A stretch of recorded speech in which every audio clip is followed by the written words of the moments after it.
count on LEX 18 News. A historic night in Kentucky. Matt Bevin adds a new title to his resume. The next governor of the Commonwealth of Kentucky, Matthew Griswold Bevin. The Bluegrass has its first African-American state office holder as the Democratic Party seemingly has a meltdown. LEX 18 News at 11 starts now with special coverage of this. Good evening, I'm Kevin Christopher. And I'm Nancy Cox. Thanks for joining us at 11 for tonight's Decision 2015 coverage. For just the second time in 4 decades, Kentucky elected a Republican governor tonight. Matt Bevin surged past his most recent poll numbers for the 8-point win. With nearly all the precincts reporting, Bevin holds 52% of the vote to 53 rather now to 44%. A margin some Democrats are blaming partly on the popularity of another political outsider, Donald Trump. Independent candidate Drew Curtis got 4% of the vote statewide. And despite neck-and-neck results in the last few days of polling, Bevin surged past Conway this election day. Brianna Gilroy's been live at Bevin's headquarters all night in Louisville, and she joins us with the details about tonight's celebration. Bree? Well, as Matt Bevin told supporters tonight, it was a great evening to be a conservative in the state of Kentucky. Now, the room here has quieted down quite a bit, but earlier tonight, the Galt House was booming as the governor-elect gave his acceptance speech. Matt Bevin never lost his confidence. He said earlier this morning that he was going to win despite trailing in the polls. And guess what? He was right. When he took the stage just after 9:15, along with his family by his side, he gave thanks to his supporters and also had nice words for his opponent. Bevin's speech was short and sweet, but uplifting. He said the hard work is still ahead of them, and he wants to take a bipartisan approach because, in his words, we are one Kentucky. Bevin added, this is the chance for Kentucky to have the fresh start he believes Kentucky needs. But he also got some laughs, joking about another Matt Bevin, the one plastered in attack ads over the past few months. I know that many of you are weary of turning on your TV and seeing my evil twin.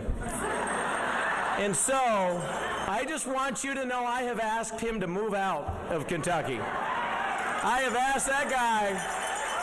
I don't know who he is exactly, but he's been up to no good apparently, and he's been giving me a bad name. Truly a historic night for the Republican Party. As we mentioned earlier, Matt Bevin is only the second Republican as governor in the state in over the past 40 years. Covering the news live in Louisville from the LEX 18 mobile newsroom. Back to you. The mood was far more subdued at Jack Conway's camp as his long and expensive campaign ended in defeat. Lee Searcy continues our coverage from Democratic headquarters in Frankfort.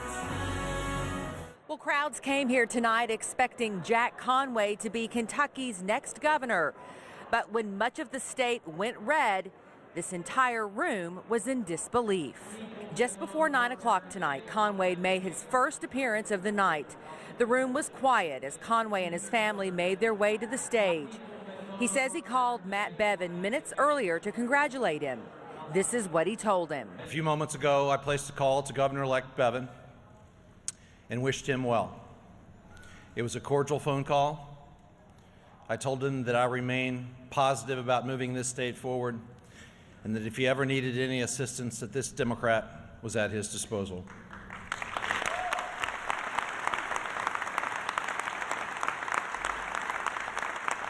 And of course, Conway thanked all of his supporters, but before he stepped off the stage, he looked at his 2 small daughters and told them, Daddy's going to be home a lot more now. Covering the news in Frankfort from the LEX 18 mobile newsroom, back to you. It was no surprise for the independent candidate in the race for governor tonight. But as LEX 18's Jessica Reyes explains for Drew Curtis, this election was about more than a victory.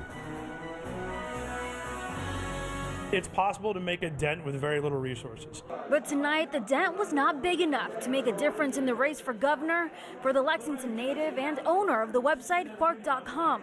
Drew Curtis says the reason he ran in the first place was to make a statement. As a result, win or lose, you can impact the entire process in a very, very positive way.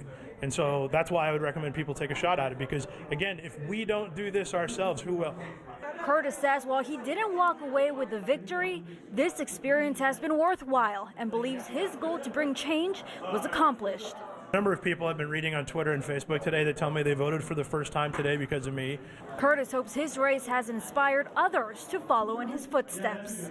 We can sit around and we can complain about how things are, or we can stand up and we can do something about it.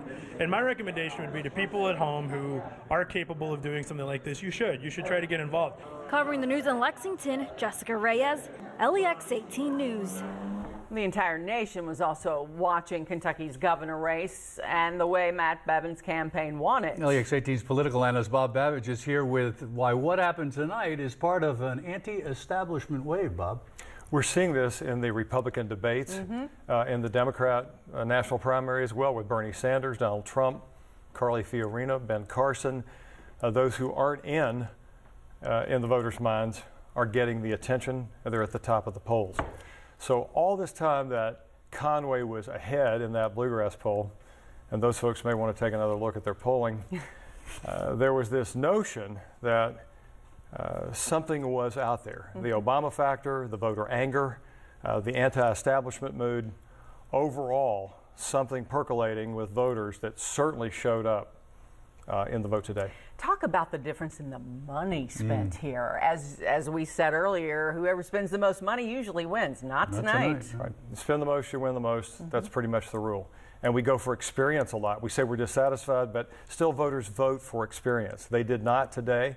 They picked for governor someone who's been involved in politics really for just a couple of years versus someone who's been involved for 20 years. All in all, people have said Kentucky is trending Republican. Remember, this was the only Democratic governor in the South, and Governor Beshear. We have the only Democratic legislative chamber in the state house, and that will be up for grabs next year. It'll certainly be affected by tonight. In 5 weeks, Bevin must take office, must put a cabinet in place, and must start moving toward a budget with Senate President Stivers, who was on the stage with him tonight, and House Speaker Stumbo, who had a much different message over at the Democratic Party. An interesting postscript: for the second time, Jack Conway loses a huge political race to an outsider. Very good point. Having won twice statewide himself for Attorney General, having run before in Louisville, having that Louisville base, and a big Louisville vote. But this is a year of what ifs. What if there had been a real Democrat primary? There was none. What if the Republican primary had not blown up as it did? So you come to tonight, a much different turn of events. We've only elected 4 Republicans since World War II broke out, and that happened today. We'll be talking about this for a long time, Indeed. Analyzing it. Thank you, Bob, so much for your assistance tonight. Thank you again. Well, we have been tracking the results of dozens of other races across the Commonwealth. Some surprises here, too, including some other tight races. Democrat Andy Beshear, Governor Steve Beshear's son, has beaten Republican Whitney Westerfield after an extremely tight race for Jack Conway's Attorney General seat. Democrat incumbent Secretary of State Allison Lundergan Grimes defeated Republican challenger Steve Nipper 51 to 49%. And in Lexington, James Brown took 82% of the vote for the Urban County Council's 1st District. The results for all of today's races are running at the bottom of your screen. And if you'd like a closer look, just check our coverage of Decision 2015 on lex18.com.